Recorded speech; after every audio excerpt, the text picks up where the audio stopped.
Hello guys, आज मैं आधार card office में गया था एड्रेस चेंज करने के लिए और मैंने क्या देखा आप लोग भी देखिए।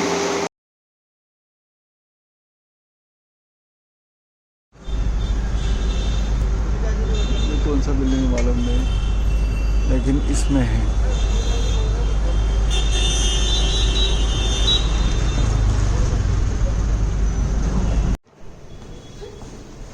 की होएगी तो कौन सा महापुरुष ने किया है।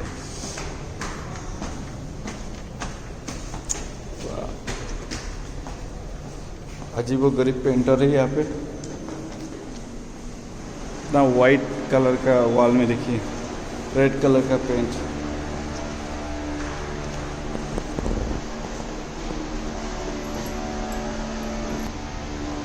ये विमल पान मसला का कमाल है। देखिए जी, आधार कार्ड एड्रेस चेंज करिलु,